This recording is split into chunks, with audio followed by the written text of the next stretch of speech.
Published time, the 23rd of July 2018, 13:47. Edited time, the 24th of July 2018, 7:30. Remembering the harsh rhetoric on North Korea that preceded the Trump-Kim summit, U.S. discourse on Iran may be an attempt to soften up to run for conciliation or replay of Iraq, according to former U.S. diplomat Jim Jatras.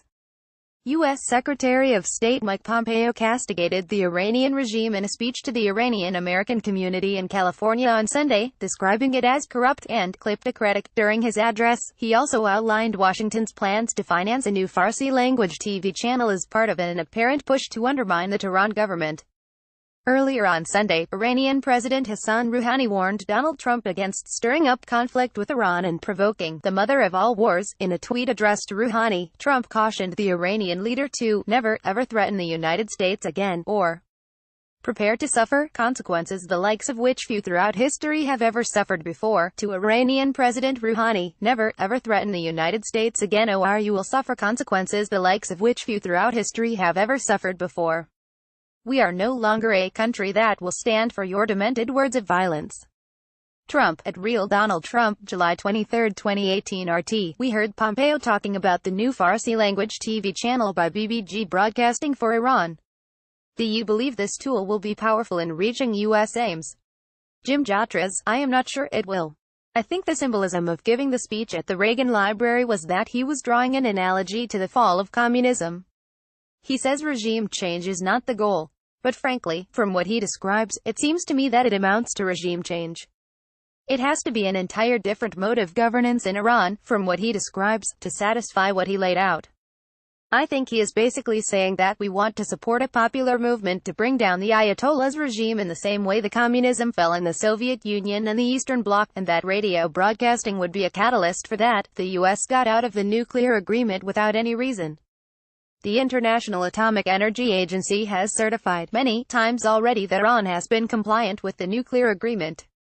And what you had from Secretary Pompeo was a regime change program. They are putting a lot of pressure on Iran financially. They are engaging in a psychological warfare against Iranian people. The U.S. is engaging in the activities that at the end of the day may lead to a military confrontation. And I hope we don't reach that stage.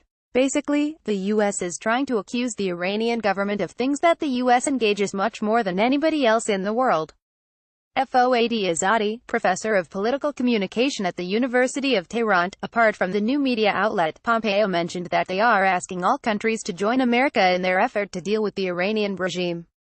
Is it a campaign to erode support for Iran's leaders, as Reuters writes about, citing U.S. officials familiar with the matter? Several American government officials told the news agency that the drive seeks to paint Iran's leaders in a negative light. Is that true, do you think? JJ, I think it was very heavy on describing problems internally, largely with Iran's political repression, corruption, economic problems, some of which I have no doubt are quite true. Although, I couldn't help comparing mentally in many cases that the US and Saudi Arabia is 10 times worse, but nobody is talking about sanctioning them or changing their regime.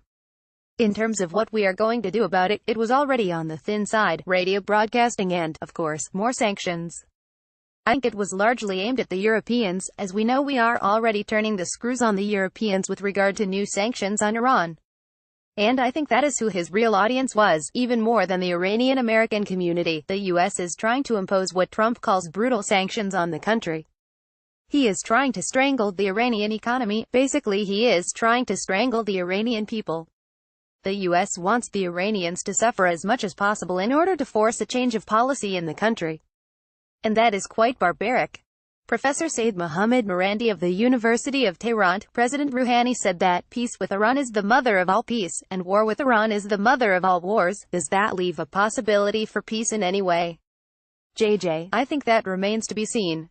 Let's remember some of the harsh rhetoric that was used regarding North Korea, and, as it turns out, we all play sweetness and light now with the Trump-Kim meeting.